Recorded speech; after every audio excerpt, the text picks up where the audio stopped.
L ने मीसा को custody में ले लिया और ऐसे रखा ताकि वो किसी की शक्ल ना देख सके, क्योंकि इन्हें लगता है सेकंड कीरा बस देख के मार सकता है। डेथ नोट के बारे में तो इन्हें कोई आइडिया ही नहीं है। अब मीसा को कस्टडी में 3 दिन हो गए और मीसा कुछ नहीं बोली, मतलब कुछ भी नहीं। लेकिन एकदम से मीसा बोलने लगी, अब बहुत हुआ, मुझे मार दो। हे मीसा, ये तुम कैसी बातें कर रही हो? हाँ मार दो, प्लीज मार दो।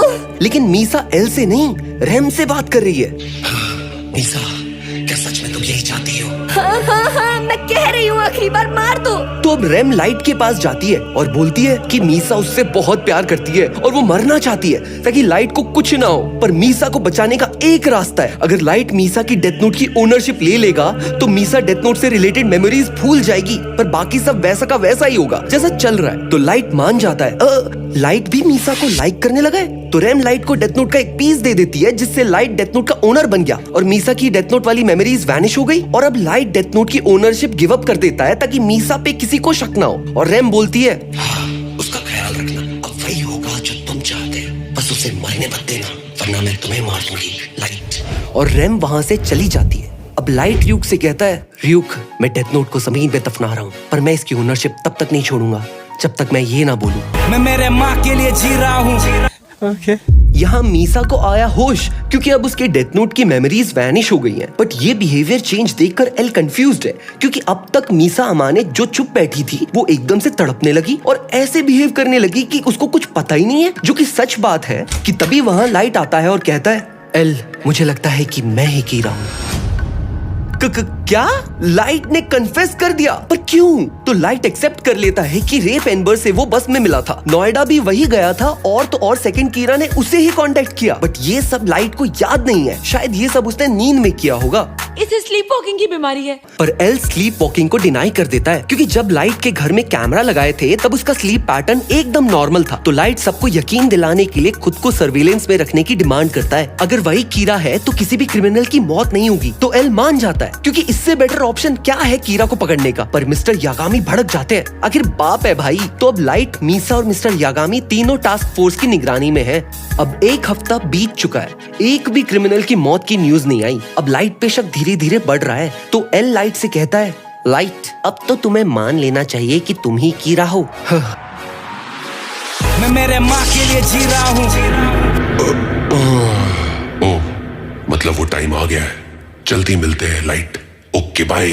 कबूम! लाइट की डेथ नोट से रिलेटेड सारी मेमोरीज वैनिश हो गई, क्योंकि लाइट ने अपनी डेथ नोट की ओनरशिप गिव अप कर दी। अब उसे कुछ याद नहीं है। ये सब देख के एल फिर से कंफ्यूज हो गया है। आखिर क्यों ना हो यार, उसे थोड़ी ना पता है कि ये क्या हो रहा है। अब लाइट वहाँ से बाहर निकलने की डिमांड करता है, क्योंकि उसके हिसाब से तो उसने कुछ किया ही नहीं है। ऐसा करते करते लाइट को 15 दिन हो गए और फिर एकदम से मात्सुदा भागा भागा आता है और कहता है, पिछले 15 दिन में जितने भी क्रिमिनल्स थे आज एक साथ मर गए। इसका मतलब लाइट कीरा नहीं है। क्या? लाइट और मीसा तो यहाँ है, तो क्रिमिनल्स को कौन मार रहा है? इसका मतलब एक और कीरा है।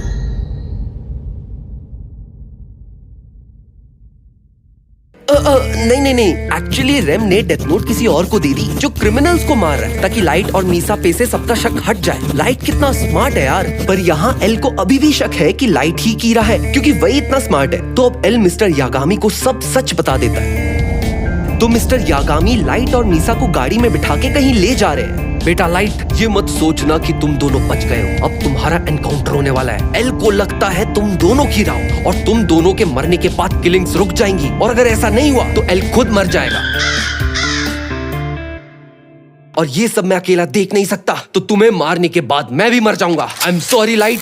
गन लोड और मिस्टर यागामी ने ट्रिगर दबा दिया।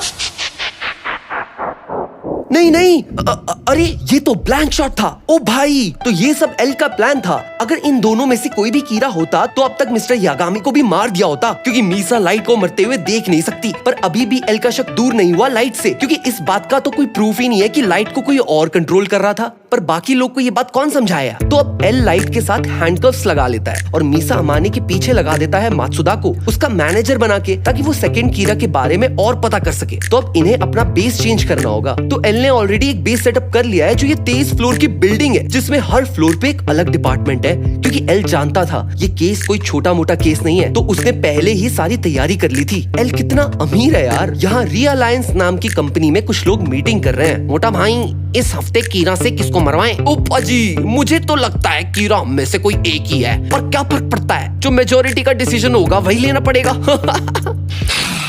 इंसान कितने खिलौने होते हैं।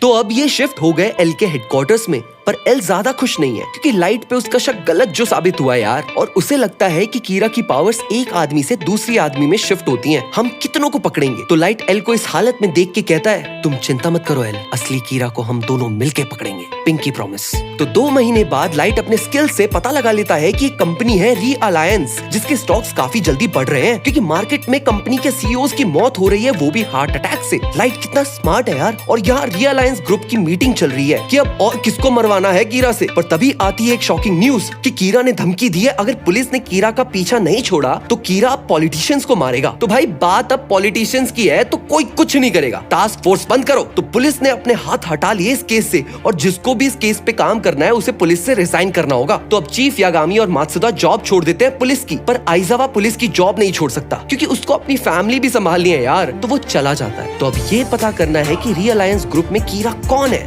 तो टास्क फोर्स ऑफिसर मात्सुदा, जो मीसा का मैनेजर है, उसे लगता है वो अभी तक टीम के कुछ काम नहीं आया, तो वो सच का पता करने के लिए घुस जाता है री अलायंस के हेडक्वार्टर्स में। अब उसकी फटकी 4 हो चुकी है क्योंकि उसके पास कोई चॉइस नहीं है, लेफ्ट या राइट। अब राइट इज ऑलवेज राइट, तो वो निकल जाता है इन्वेस्टिगेट करने और पहुंच जाता है मीटिंग रूम के बाहर और कान लगा के बातें सुनता है। मोटा भाई, जलेबी की तरह बातें मत घुमाओ, बस ये बताओ अब कीरा से किसको मरवाना है। कि तभी मात्सुदा से लगा डोर पे धक्का और वो सबके सामने आके गिरा और कर दिया सबको हक्का बक्का। Hello sir, my name is Khan and I am not a terrorist. I mean I am the manager of Miss Misa Amane, और मैं आपके लिए एक बहुत अच्छी डील लाया हूँ। मिस मीसा अमाने री अलायंस ग्रुप की ब्रांड एम्बेसडर बनना चाहती है। बस यही बोलना था। तो अब ये सब कंफ्यूज है कि खान ने कुछ सुना तो नहीं, तो ये मीसा से मिलने की डिमांड करते हैं। तो मात्सुदा मीसा को कॉल करके बुला लेता है, पर तब भी इनका शक दूर नहीं हुआ। तो मीसा इन सबको हाउस वार्मिंग पार्टी में ले जाती है और घर पे है सबके लिए एक surprise. Very pleased to meet you. Hey, is it just me or is this getting weird? अब कुछ ड्रिंक्स के बाद मात्सुदा हाई होके वॉशरूम में जाता है और मीसा का फोन उठा के एल को कॉल करता है। एल प्लीज, मेरी फटकी 16 हो गई है, तो हेल्प। तो एल कहता है, Matsuda you idiot, can't help you bro, अब तुम्हें मरना होगा। अरे बंदे पागल उगल हो गया तुमको। तो मात्सुदा लड़खड़ाते हुए नशे में बाहर निकलता है और बालकनी में जाके खड़ा हो जाता है।